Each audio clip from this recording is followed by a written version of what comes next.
নমস্কাৰ মই মজিদ বন্ধুসকল লগতে চাওঁ আজি 9টা গুৰুত্বপূৰ্ণ খবৰ।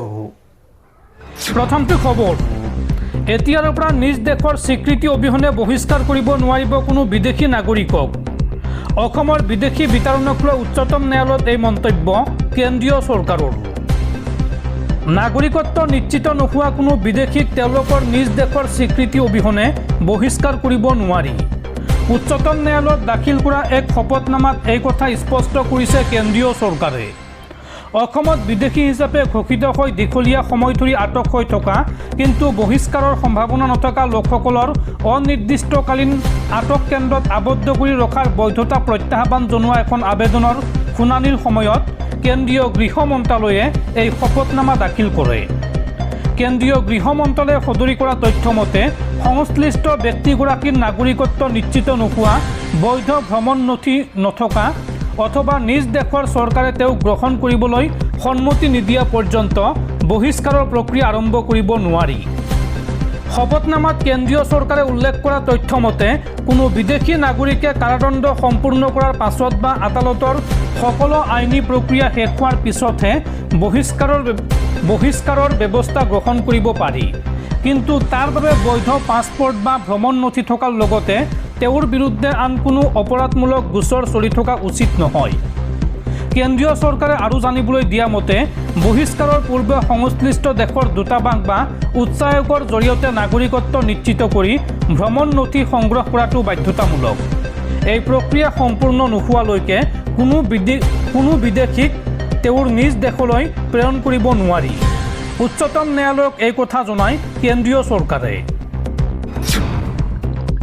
পৰৱৰ্তী খবৰ, বানপানীত কেৱল নামঘৰেই ক্ষতিগ্ৰস্ত হোৱা নাই, মছজিদো ক্ষতিগ্ৰস্ত হৈছে। ধৰ্ম বিচাৰ কৰি কেৱল নামঘৰতে কিয় সাহায্য ঘোষণা কৰিছে? আপুনি কেৱল হিন্দুসকলৰ মুখ্যমন্ত্ৰী নহয়, মুছলমানসকলৰো মুখ্যমন্ত্ৰী। মুখ্যমন্ত্ৰী হিমন্ত বিশ্ব শৰ্মাই কেৱল নামঘৰৰ নামত সাহায্য ঘোষণা কৰাক লৈ মুখ্যমন্ত্ৰীক উদ্দেশ্যি এই মন্তব্য কৰিছে জাতীয় সংগ্ৰামী সেনাৰ নেতা চিতু বৰুৱাই। পৰৱৰ্তী খবৰ, 2 আগষ্টৰ পৰা ৰাজ্যত আৰম্ভ হৈছে লোকপিয়ল। প্ৰথমবাৰৰ বাবে লোকপিয়লত সংযোজন কৰা হৈছে স্বপঞ্জীয়ন ব্যৱস্থা। 8টা প্ৰক্ৰিয়াৰে ঘৰত বহি আপুনি কৰিব পাৰিব স্বপঞ্জীয়ন। কেনেকৈ কৰিব আপুনি স্বপঞ্জীয়ন চাওঁ আহক। প্ৰথমবাৰৰ বাবে লোকপিয়লত সংযোজন কৰা হৈছে স্বপঞ্জীয়ন ব্যৱস্থা। ছেল্ফ এনুমেৰেশ্যন পৰ্টেলৰ জৰিয়তে পৰিয়ালসমূহে নিজে অনলাইন যোগে দাখিল কৰিব পাৰিব তথ্য। কেনেকৈ ঘৰত বহি কৰিব পাৰিব পঞ্জীয়ন চাওঁ আহক। 1 নম্বৰ, অফিচিয়েল পৰ্টেললৈ যাওক। প্ৰথমতে অফিচিয়েল পৰ্টেল ac.census.gov.in এই ৱেবছাইটলৈ যাওক। 2 নম্বৰ, তাৰ পিছত তালিকাত ৰাজ্যৰ নাম বাছনি কৰক আৰু স্ক্ৰীনত থকা কেপচা কোডটো লিখক। আৰু তাৰ পিছত অৰ্থাৎ 3 নম্বৰত পৰিয়ালৰ মুৰব্বীগৰাকীৰ নাম, মোবাইল নম্বৰ সন্নিৱিষ্ট কৰক। আৰু তাৰ পিছত অৰ্থাৎ 4 নম্বৰত আপোনাৰ মোবাইললৈ প্ৰেৰণ কৰা OTP ভেৰিফাই কৰক। আৰু তাৰ পিছত অৰ্থাৎ 5 নম্বৰত আপোনাৰ জিলা পিনকোড আৰু গাঁও চহৰৰ নাম উল্লেখ কৰক। তাৰ পিছত অৰ্থাৎ 6 নম্বৰত মেপত থকা ৰেড মাৰ্কাৰ ড্ৰেগ কৰি আপোনাৰ ঘৰৰ সঠিক স্থান নিশ্চিত কৰক। আৰু 7 নম্বৰত ছেভ এণ্ড নেক্সটত ক্লিক কৰক।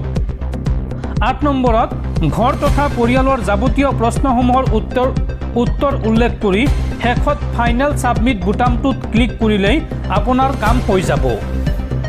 দৰ্শকসকল, আৰু বহুতো গুৰুত্বপূৰ্ণ খবৰ আছে। তাৰ আগতে আপোনাক জনাওঁ যে যদি আপুনি এতিয়ালৈকে এইটো ভিডিঅ'ত লাইক কৰা নাই তেন্তে এতিয়াই ভিডিঅ'টোত লাইক কৰি দিয়ক। আৰু এনেকুৱা ধৰণৰ ভিডিঅ'সমূহ নিতৌ চাবলৈ চেনেলটো ছাবস্ক্ৰাইব কৰি কাষত থকা বেল আইকনটো প্ৰেছ কৰি ৰাখক। পৰৱৰ্তী খবৰ, বিশ্বৰ মানৱ জাতিলৈ অশনি সংকেত। মানুহৰ দেশত কমি আহিছে Y ক্ৰম'জম। পৃথিৱীৰ পৰা ধীৰে ধীৰে শেষ হৈ যাব নেকি পুৰুষ জাতি? কিয় কমিছে Y ক্ৰম'জম? এই সন্দৰ্ভত বিজ্ঞানীয়ে কি কৈছে চাওঁ আহক।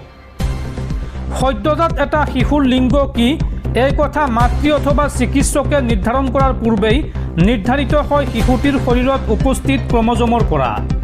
নাৰী দেহত থকা 2টা ক্ৰম'জমেই X আৰু পুৰুষৰ দেহত এটা X আৰু আনটো Y ক্ৰম'জম। অৰ্থাৎ কোনো মানুহ পুৰুষ নে মহিলা সেয়া নিৰ্ভৰ হয় Y ক্ৰমজমৰ ওপৰত। বিগত কেইবা বছৰ ধৰি বিজ্ঞানীয়ে Y ক্ৰমজমৰ ওপৰত পৰীক্ষা নিৰীক্ষা চলাই আছে, কাৰণ একাধিক কাৰণত Y ক্ৰমজমৰ সংখ্যা কমিব ধৰিছে। বিজ্ঞানীয়ে জনোৱা মতে বিবৰ্ধনৰ ধাৰাত Y ক্ৰমজম ধীৰে ধীৰে দুৰ্বল হৈ হেৰাই যোৱাৰ উপক্ৰম হৈছে। গৱেষকৰ হিচাপ অনুসৰি প্ৰায় 30 কোটি বছৰত Y ক্ৰমজমে তাৰ মূল্য 1438টা জিনৰ ভিতৰত 1393টা জিন হেৰুৱাই পেলাইছে। বৰ্তমান আছে আনুমানিক মাত্ৰ 45টা জিন। এনেকৈ Y ক্ৰমজমৰ জিন কমি গৈ থাকিলে পুৰুষ বিলুপ্ত হৈ পৰিব নেকি পৃথিৱীৰ পৰা? এই প্ৰশ্ন উত্থাপন হৈছে। কেৱল নাৰীয়েই থাকি যাব নেকি পৃথিৱীত? এই ক্ষেত্ৰত প্ৰজন্ম কেনেকৈ আগুৱাব? এনেকৈয়ে এদিন পৃথিৱীৰ পৰা মানৱ জাতি শেষ হৈ যাব নেকি? গৱেষণাৰ কিছু তথ্য ভাইৰেল হোৱাৰ পাছতেই এই বিষয়টোক লৈ সমগ্ৰ বিশ্বজুৰি চৰ্চা চলিছে। জেনেষ্টিচিষ্ট জেনিফাৰ এ মাৰ্চেল গ্ৰেভছে দীৰ্ঘদিন ধৰি Y ক্ৰমজমক লৈ গৱেষণা কৰি আছে। তেওঁৰ মতে Y ক্ৰমজম বিবৰ্ধনৰ কাৰণে ধীৰে ধীৰে সৰু হৈছে আৰু এই ধাৰা অব্যাহত থাকিলে তাত্ত্বিকভাৱে ই প্ৰায় 1 কোটি 10 লাখ বছৰৰ পাছত হেৰাই যাব পাৰে। অৱশ্য এয়া সম্ভাৱনাৰ ভিত্তিত কৰা এক হিচাপে, নিশ্চিত ভৱিষ্যতবাণী নহয়। বিজ্ঞানে অৱশ্য জনাইছে যে কেৱল পুৰুষ নিশ্চিহ্ন হৈ যাব তেনে কোনো কথা নাই, কাৰণ Y ক্ৰমজম হেৰাই গ'লেও পুৰুষৰ অস্তিত্ব শেষ হৈ যাব তাৰ কোনো বৈজ্ঞানিক ভিত্তি এতিয়াও নাই। একাধিক প্ৰাণী প্ৰজাতিৰ ক্ষেত্ৰত দেখা গৈছে যে Y ক্ৰমজম নাথাকিলে বিবৰ্ধনৰ মাধ্যমেৰে অন্য কোনো জিনে পুৰুষ লিংগ নিৰ্ধাৰণৰ দায়িত্ব লৈছে, অৰ্থাৎ প্ৰকৃতিয়ে প্ৰয়োজন হ'লে বিকল্প পথ তৈয়াৰ কৰিব পাৰে। সম্প্ৰতি proceedings of the national academy of ছায়েন্সত প্ৰকাশিত এক প্ৰতিবেদনে এই কথা প্ৰকাশ কৰিছে। গৱেষণাত দেখা গৈছে যে জাপানৰ এক বিশেষ প্ৰজাতিৰ এন্দুৰৰ ক্ষেত্ৰত Y ক্ৰমজম সম্পূৰ্ণ শেষ হৈ যোৱাৰ পাছত বিবৰ্ধনৰ ধাৰাতে নতুন মেল ডমিনেটিং জিনৰ আৱিৰ্ভাৱ হৈছে। সেয়ে মানুহৰ ক্ষেত্ৰতো একে ধাৰাতে অন্য কোনো জিনে Y ক্ৰমজমৰ অভাৱ পূৰ্ণ কৰিব নেকি, সেই প্ৰশ্ন বিজ্ঞানীৰ মনলৈ আহিছে। অৱশ্য এতিয়াই এই বিষয়ে চিন্তা কৰাৰ বিশেষ প্ৰয়োজন নাই, কাৰণ বৰ্তমানৰ পৰা আৰু কেইবা কোটি বছৰৰ পাছতহে এই পৰিৱৰ্তন আহিব বুলি জনাইছে বিজ্ঞানীসকলে। পৰৱৰ্তী খবৰ, বদৰুদ্দিন আজমলৰ বান সাহায্যক লৈ বিতৰ্কিত মন্তব্য সত্যৰঞ্জন বৰাৰ। সত্যৰঞ্জন বৰাই কয় যে শিৱসাগৰত আজমলৰ এয়া সহায় নহয়, ইনভেষ্টমেণ্ট। এদিন শিৱসাগৰৰ পৰা লাভ বিচাৰিব বদৰুদ্দিন আজমলে। আজমলৰ বান সাহায্যক লৈ এই মন্তব্য বিতৰ্কিত হিন্দুত্ববাদী নেতা সত্যৰঞ্জন বৰাৰ। শিৱসাগৰত আজমলৰ এয়া সহায় নহয়, ইনভেষ্টমেণ্ট। 100 কোটি টকা দি শিৱসাগৰত খোপনি পুতিব বিচাৰিছে আজমলে। 100 কোটি টকা সাহায্য হ'বই নোৱাৰে। এই 100 কোটি টকাৰ বাবে ভৱিষ্যতে তেওঁ শিৱসাগৰৰ পৰা কিবা লাভালাভ বিচাৰিব। শিৱসাগৰত বদৰুদ্দিন আজমলৰ বান সাহায্যক লৈ সত্যৰঞ্জন বৰাৰ এই বিস্ফোৰক মন্তব্য। পৰৱৰ্তী খবৰ, গুৱাহাটীত পুনৰ ভয়ংকৰ ঘটনা। বন্ধুৰ সৈতে লুইতৰ পাৰলৈ ফুৰিবলৈ আহি ভৰা নদীত পিছলি পৰি মৃত্যু IIT গুৱাহাটীৰ ছাত্ৰীৰ। কামৰূপৰ আমিনগাঁও অঞ্চলত শোকাবহ ঘটনা। সলিল সমাধি ঘটা ছাত্ৰীগৰাকী আছিল অন্ধ্ৰপ্ৰদেশৰ আৰু ছাত্ৰীগৰাকীক কাছানা চাই চেতনা বুলি চিনাক্ত কৰা হৈছে। ছাত্ৰীগৰাকীক বচাবলৈ ব্ৰহ্মপুত্ৰত জঁপিয়াই পৰা আন এগৰাকী ছাত্ৰীক সুকলমে উদ্ধাৰ কৰিছে স্থানীয় লোকে। পৰৱৰ্তী খবৰ, মই প্ৰধানমন্ত্ৰী নৰেন্দ্ৰ মোদীক লৈ সম্পূৰ্ণ হতাশ হৈ পৰিছোঁ। 12 বছৰ হৈ গ'ল আৰু তেওঁ এজন এতিয়ালৈকে উপযুক্ত একনায়কত্ববাদী হ'ব নোৱাৰিলে। প্ৰধানমন্ত্ৰীয়ে ৰাহুল গান্ধীৰ পৰা শিকিব লাগে যে প্ৰকৃত একনায়কত্ববাদ কি। বিজেপিৰ পৰা পদত্যাগৰ পিছতে এই মন্তব্য শাহজাদ পুনাৱালাৰ। পৰৱৰ্তী খবৰ, প্ৰধানমন্ত্ৰী মোদী অবিহনে আমি 2047 চনৰ ভাৰতবৰ্ষ কল্পনাই কৰিব নোৱাৰোঁ। দেশ তেওঁৰ নেতৃত্বত ধন্য হৈছে। তেওঁ বিশ্বৰ অন্যতম এগৰাকী মহান নেতা।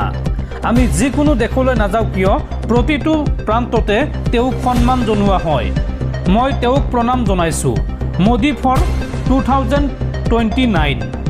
এই মন্তব্য অন্ধ্ৰপ্ৰদেশৰ মুখ্যমন্ত্ৰী এন চন্দ্ৰবাবু নাইডুৰ।